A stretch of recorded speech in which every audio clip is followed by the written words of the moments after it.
Okay, folkies, Jones here.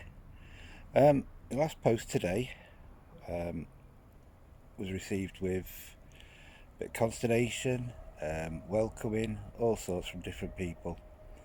And the thing is, it was going to do that because I did what I've not done before, really, in any detail, and posted about Brexit. Now, I did vote Remain, but I wasn't 100% sure which way to go. And even now, you know, I think that there are big issues around Europe that would need resolving if we were to remain. Um, I think if we're to leave, it's got to be with some form of deal. We can't just go. But for me, it's not just about Brexit, it's about who's controlling the Brexit. It's about the fact of why they want Brexit. And to be honest, it's not so much I'm anti Brexit or pro Brexit, but I am anti Tory. I am anti establishment. I am anti people using greed as a motivation for running this country, using hate as a tool to empower them to strip this country of its assets with no comment from us. So that's where my thoughts are.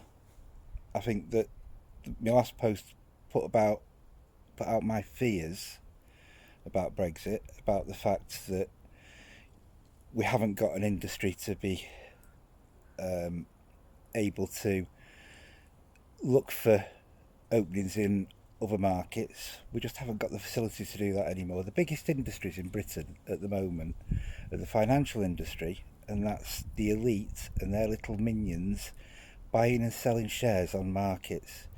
These are the people that stripped our industry. The asset stripped it.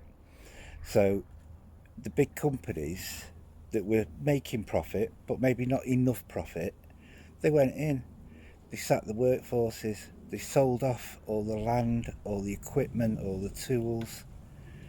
They even sold the customer base out, and that was all to make money. And they did that, and they've left us really with a country now that was once one of the biggest producers in the world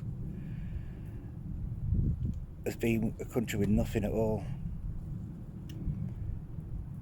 We have a service industry based on tourism, but that's not going to work, is it? Because the borders are going to get closed.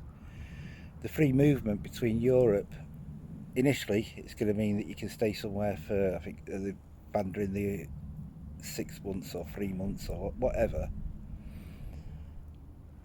But sooner or later, that will change.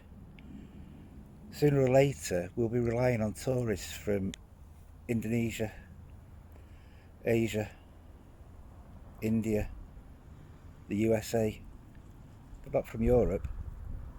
Who's going to want to pay huge taxes to travel over the border from France to Britain? Who's going to want to be subjected to Trump like border guards spouting hatred? The thing is that you think that Brexit, some of you, not all of you, think Brexit is going to bring an independent Britain. It's not. We're never going to be independent because we all wave our little flags, but in the reality, in the real world, those flags mean nothing. There's no such thing as borders when you get to the level of the super rich. All we are extensions of companies. We're nothing more than that. We're not countries anymore. We're not the populace of a country. We're seen as a workforce, and once that workforce is no longer valued, no longer is profitable, then they become a hindrance. That's why we have the DWP stripping us of our rights, making it so difficult for people to get not a benefit, an entitlement. I worked all my life before I got ill. When I got ill, I'd paid in my national insurance. Some people hadn't. Some people were ill from day one. But when I was paying national insurance, I didn't care. I didn't think, oh, well, they've been ill and they haven't worked, so they shouldn't be entitled to anything. because that's not how it works. That's not what the benefit system was set up for, the entitlement system, the safety net. But that's how people see it now. They look at me and go, oh, well, he gets out, he does this, that. I do. I do get out some days. Then other days, I'm in my house. I'm in my bed. I'm in my living room, which becomes a cell because I can't get out, can't physically get out. And then because I can't physically get out, I end up with a cell in my head as well that brings my mood down, that makes me not want to be here. That's the reality of chronic illness, but it could be any illness. It can be something terminal, it can be not terminal. Mine's a bit of a mixture, really. At the moment, there's nothing on the cards going to kill me, but there are things that potentially will kill me in the future. Hey ho, that's my life now. I don't want that life. I want to be working, I want to be putting things back, and people keep saying, because I do me writing, you should write a book. The trouble is, because of my illnesses at the moment, my concentration level's not enough to put something down for that. But what would I write a book about? Exactly what I'm writing about now. About what I see as unfair in this world. And the thing is, it's not about me. Alright? If they take everything off me, that's fine. I'll just have to accept that. It's about you. It's about your families. It's about my kids' families. That's what I fight for. So going back onto this Brexit post, it's come out very much on the side of remaining. That wasn't my intention. That was my thought process as I was writing it. Because I can't see a positive reason for Brexit to go ahead at this stage. I don't think the EU, the European Union, is the right thing for this country. I think the problem with the EU is that it's bureaucratic, it's corrupt, it's all again about power, about people in suits running it. It should never have been that. It should have been a people's collective. It shouldn't have been about just industry. We haven't got an industry to be part of that. Even the farmers that wanted Brexit now are suffering because the EU grants that they had have gone. They're now absolutely at the mercy of the big supermarkets, all of which are owned abroad, owned by foreign shareholders. They haven't got, oh, we're going to make a better world for the people of Britain. I'm not interested in that. They're interested in taking as much out of this country as we can. We do still have some businesses, and we do still have some scientists that are researching things and that are coming up with new inventions and new ideas, but they're few and far between considering what we were. And I'm not saying Britain was ever great. Britain wasn't. Britain was always quite a racist country. It was always a domineering country. It was always an imperialistic expansion country. We civilised the world, we were told as kids.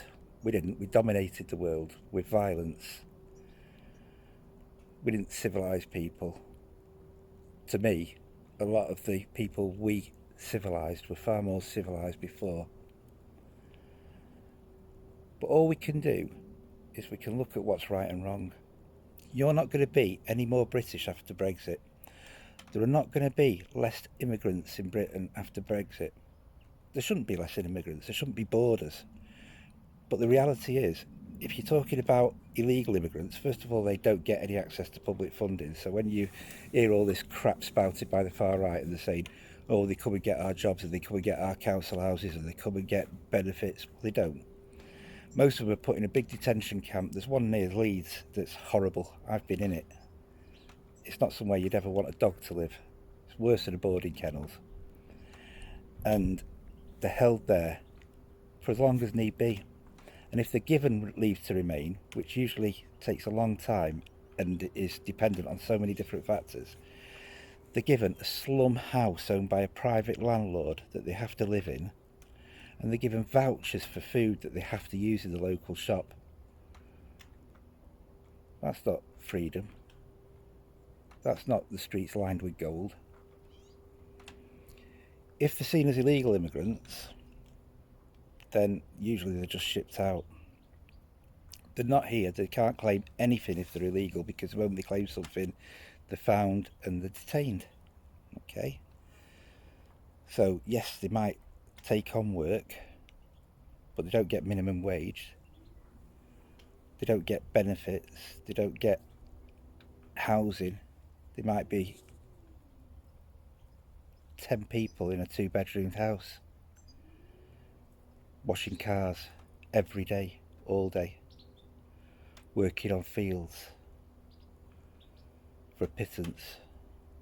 People got short memories about the cockle pickers on the beach that, over on the north-west coast a few years back now, died. So many of them died, and that was because there were no protection. They had no unions, they had no workers' rights. They're your illegal immigrants. Those that aren't illegal are here because of, say for instance, they've got family here. Their country was invaded by our country when we had the Raj, or the Empire. They're members of Commonwealth states. Yeah, they're here legally. Members of EU countries. Okay, so if they're coming and taking your jobs, right, what's to stop you opening a car wash? What's to stop you having a market stall? What's to stop you being a doctor? Being a nurse? Why aren't you now? It's not like there aren't jobs available now. Why aren't you doing it? Why are you sitting there moaning that immigrants have taken all your stuff? When the reality is so many have gone home. There are so many holes in our infrastructure now where there are opportunities, but you're sitting there going, well, all the immigrants have taken these jobs. I know for one, I couldn't ever be a flipping consultant in a hospital. I haven't got the brains. I haven't got the skill. No immigrant's taken my job for that. So have a think. What are we going to gain from Brexit? I don't know. Maybe it will come out alright. Maybe it is scaremongering. I've basically been called a troll this morning. I've had somebody say, oh, you've got a big face. Don't know what that had to do with my post. I put my picture on my post, and the reason that I've started doing that is to take ownership of what I write. To say this is me. To say I'm not some paid troll. I'm not somebody that's hiding who they are. These are my views. And if you don't like it and you've got to argue them, then fair enough, argue with them with a point. I might or I might not respond. But I'm not going to respond to name calling. I'm not going to respond to inconsequential comments with no foundation. All we can do is look at what we think is best. At the moment, I think remaining is the best idea. I'm dependent on insulin. I'm dependent on a drug called azathioprine, various other drugs, mesalazine, morphine, other things. They might not be around after Brexit. We might not be able to get them free on the NHS because there might not be an NHS after Brexit. How many of you are going to be affected by that? How many of your families? And it isn't scaremongering. It's the facts. Why do you think that stupid bloody pratty Tory minister got conned out of putting all that money into setting up a ferry company? It's because after Brexit, ties with the EU will break. We're going to be dependent on America. That scares me more than anything else in the world. Any country in the world, any country, would be more preferable to America. And that's not saying that there are countries that aren't worse than America in so many different ways, but America are completely fed by greed, profiteering and violence. It's not where I want to be. Anyway, I can hear my phone ringing, so I'm going to leave you all alone. Thank you for watching this if you have. Take care. Bye.